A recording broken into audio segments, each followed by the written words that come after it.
If the reports about the activity of IRS personnel prove to be true, he would find them outrageous, and he would expect that appropriate action be taken and that people be held responsible. He has no tolerance for targeting of specific groups, conservative groups, if the reporting is true on this, and he would expect action to be taken. And in the wake of those comments, Attorney General Eric Holder has opened a criminal investigation into the IRS and its targeting of conservative groups. Also, the government watchdog's report that ignited the IRS scandal has been released. Good morning and welcome to the News Hub. I'm Rolf Winkler. Wall Street Journal's Siobhan Hughes has taken a look at that report, and she joins us this morning. How you doing, Siobhan? Good morning. How are you? I'm good. You guys have been burning the midnight oil on this story, haven't you? Yeah, pretty much since last Friday. Okay, I want to take viewers through quickly just a list of some of the findings from the government watchdog's report. It said, and we knew some of this from Friday, that inappropriate criteria were used to target Tea Party groups, 9/12 groups, stuff like that. Unnecessary information was gathered from groups. They were asked to answer questions that were inappropriate, and there was really insufficient oversight at the IRS of these folks in Cincinnati, I suppose, who are doing this. Now, I want to ask you, paint a picture for me of a specific group, perhaps, and how they were targeted. Just make this real for people.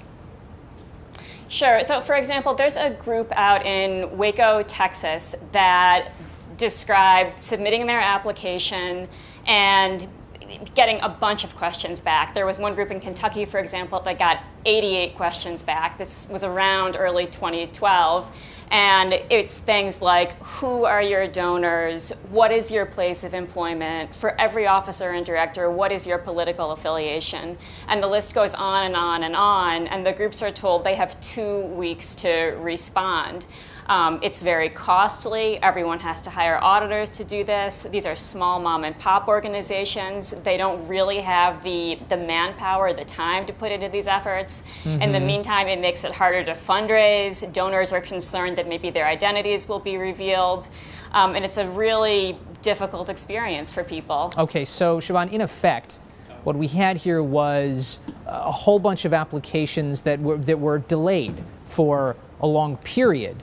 How many were delayed, and how many were conservative groups? What we know is of the universe that the Inspector General looked at, about 30% of all the applications that wound up in this special bucket that got extra scrutiny were Tea Party, were conservative groups. But when you looked at a statistical sample, the Inspector General looked every single group that had the name Tea Party, Patriot, 9/12 Project got reviewed. Not a single one of them went through the more expedited process that's available when there's no sign of any political or campaign activity. Was anyone denied their application or just held up? And in being held up, was that effectively a denial? I have not seen, and the Inspector General did not lay out any denial, but there were delays, some of which are ongoing. Some have gone on for more than 3 years, okay, or have been delayed through 2 election cycles. Okay, now, how many applications do they get per year for these types of groups? What we're talking about now really are these 501c4 organizations. And what the IRS has said is that between 2010 and 2012, the number of these applications doubled to somewhere around 3,600. And in trying to process all of these, they mishandled and then kind of handled this in a very ham-handed way. So I want to ask, given that it's, well, actually, I want to change the subject here a little bit. We don't actually have any idea who was responsible, do we?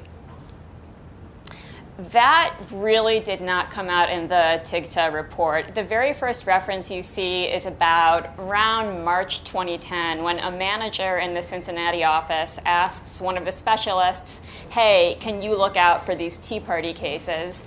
And there winds up being a very big dialogue actually between the Cincinnati office and the Washington headquarters office about how these cases are to be handled. But we really don't know who came up with these criteria. In fact, the Inspector General said it just couldn't determine that. It seemed like an amalgam of ideas all the specialists had come up with. There's a lot we still really don't know. Criminal investigation now we're talking about. What might be criminal here? Is that just the Obama administration trying to look tough? Eric Holder hasn't said specifically what statutes he thinks potentially could have been violated. The Obama administration certainly has an incentive to look tough on this issue. It's created a real firestorm, and instead of the issue dying down and being quelled as the days go on, it's only gotten worse. And the clash is probably going to culminate on Friday when the acting commissioner of the IRS goes to testify before a House panel. Okay. Siobhan Hughes from Washington, thanks so much for joining us. Thank you. And we will have more on the IRS scandal throughout the day, so stay with WSJ Live and WSJ.com.